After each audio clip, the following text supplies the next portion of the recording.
E aí, pessoal? Tudo pronto para mais um mergulho aqui no The Deep Dive? Oba, tudo pronto. Hoje o tema é sinistro, hein? Vida após a morte no cristianismo. A gente vai se aventurar pelos mistérios do além. E para guiar a gente nessa, a gente tem um blog super interessante. O que? O Inferno. O título já causa arrepios. Só o título já dá medo. Mas calma, a ideia não é assustar ninguém. A gente está aqui para desvendar esses mistérios. E principalmente entender a diferença entre os termos que muita gente confunde, né? Tipo Inferno, Hades, Sheol. Dina, Tártaro. Nossa, Ok. só de falar esses nomes já me dá um frio na espinha. Muita gente usa esses termos como se fossem a mesma coisa, mas o blog explica que cada um tem um significado específico. E é isso que a gente vai destrinchar hoje. Mas já vou avisando. Preparem-se, porque a coisa é complexa. Pois é. Começando pelo inferno, né? Que Já. todo mundo pensa que é aquele lugar de fogo e tortura. Com o diabo lá com tridente torturando as almas. Mas sabe que o blog mostra que não é bem assim. Sério? Então como é? Na verdade, inferno seria mais um estado de espera, sabe? Tipo um purgatório. É por aí, um estado de angústia, onde a pessoa sente o peso das suas ações, a separação de Deus. Nossa, que denso. O blog até cita a história do homem rico em Lucas 16:23, que tá lá no Hades, em tormentos. Lembro dessa passagem. Mas ele não tá sofrendo por causa de fogo, e sim pela culpa, pelo arrependimento. Caramba, então o sofrimento é mais psicológico do que físico. Exatamente. É a alma que sofre por estar longe de Deus. E essa agonia, essa sensação de peso na consciência. É isso que o blog associa ao sofrimento no Hades, no Sheol, que ele considera como sinônimos de inferno. Ele usa os termos de forma intercambiável. Nossa, quanta informação. Já estou me sentindo mais esclarecido. Que bom, mas ainda tem muita coisa pra gente desvendar, hein? Que tal a gente fazer uma pausa rápida e já voltamos pra continuar esse mergulho? Pô, vamos lá. E aí, pessoal? De volta pro nosso mergulho profundo. A gente parou naquela parte sinistra do Jesus visitando o Tártaro, a prisão dos anjos caídos, né? Essa parte me deixou pensando bastante. Eu fiquei com aquela dúvida. Qual o sentido de Jesus ir lá se não era para pregar? O que ele proclamou para esses espíritos? Pois é, né? O blog não explica exatamente o conteúdo da mensagem, mas a interpretação é que Jesus foi lá para mostrar que sua vitória sobre o mal se estende a todos os lugares, até a prisão dos anjos caídos. Então foi mais uma demonstração de poder, tipo, olha só quem manda aqui. É por aí. E faz pensar na dimensão do poder de Jesus, sabe? Nada escapa da sua autoridade. Impressionante, hein? E a gente vai falando também de Guina, aquele lixão que Jesus usou como metáfora para a condenação eterna. Lembra que o autor critica a tradução literal de Guina como inferno em algumas bíblias. Sim, ele diz que isso distorce a mensagem real, né? Mas, poxa, Guina era só um lixão fedorento. Como isso pode representar a condenação eterna? A gente tende a imaginar o inferno como um lugar de tormento físico, né? Mas o blog argumenta que Jesus usou Guena como metáfora para mostrar a repulsa de Deus ao pecado, sabe? Tipo, o pecado é algo tão repugnante quanto o lixo que era queimado em Guena. Nossa, faz sentido. A gente fica pensando no fogo nos demônios. Mas o foco da mensagem é a aversão de Deus ao pecado, a consequência de rejeitar a sua graça. É isso aí. É uma analogia poderosa para a gente refletir sobre as nossas atitudes, né? O que tipo de lixo a gente tem acumulado na nossa vida? Verdade. E como Diana se encaixa na história toda do Hades, do Sheol, do inferno?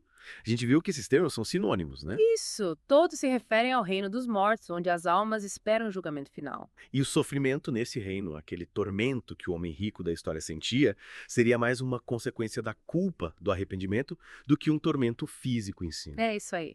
A alma separada de Deus sente o peso da consciência, a angústia da separação. É um sofrimento mais psicológico do que físico. Então esse estado de espera, de angústia, seria o que o blog chama de inferno. Exatamente.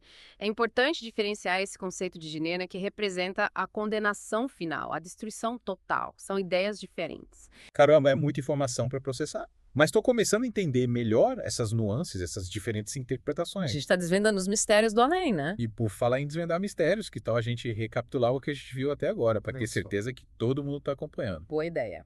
Começamos falando de Hades, Sheol e Inferno, que são termos equivalentes para o reino dos mortos.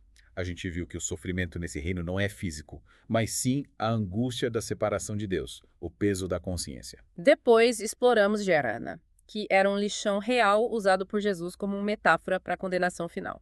A ideia é que o pecado é repulsivo para Deus, assim como o lixo. E por fim, a gente discutiu o Tártaro, a prisão dos anjos caídos, onde Jesus proclamou a sua vitória, mostrando que sua autoridade se estende a todos os lugares. Ufa, acho que cobrimos bastante coisa, hein? Bastante coisa mesmo.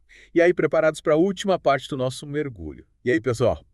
De volta para a última parte do nosso mergulho. Ufa, quanta coisa a gente já desvendou sobre a vida após a morte, hein?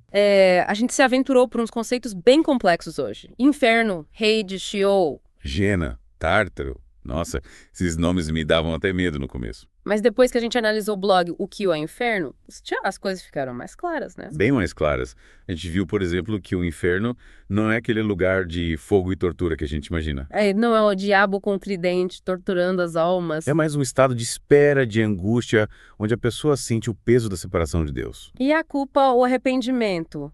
Lembra da história do Henrico em Lucas 16:23? Sim. E estava lá no Hades sofrendo, mas não por causa do fogo. Exatamente. Era a alma dele que sofria por estar longe de Deus. Nossa, essa parte me fez pensar muito. Imagina a agonia de ficar preso nesse estado sem ter como mudar o passado. Pois é.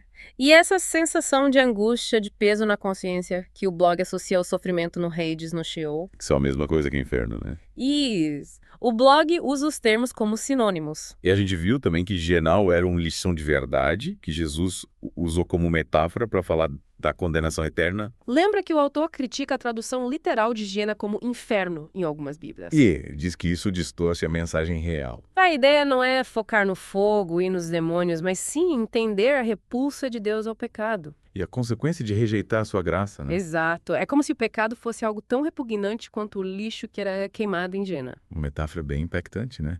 Fez a gente repensar nossas atitudes. E por último, a gente explorou Tártaro, a prisão dos anjos caídos, que Jesus visitou depois de morrer, lembra? Sim. Essa parte me deixou de queixo caído. O que ele foi fazer lá? A interpretação é que ele foi proclamar sua vitória sobre o mal, mesmo sobre aqueles que já estavam subjugados. Nossa, que poder. E essa história me leva a uma reflexão. Será que existe algum limite para a compaixão e poder de Jesus? Boa pergunta. É algo pra gente pensar, com certeza. E com isso, eu acho que chegamos ao fim do nosso mergulho de hoje. Acho que a gente explorou bastante coisa sobre a vida após a morte. Desvendamos mistérios, desmistificamos termos e abrimos espaço para novas reflexões. E o mais importante, a gente aprendeu muito. Espero que vocês tenham gostado da nossa conversa. E que esse mergulho tenha instigado a curiosidade de vocês para continuar explorando esses temas. A gente se vê no próximo da Deep Dive. Valeu, pessoal! Até a próxima.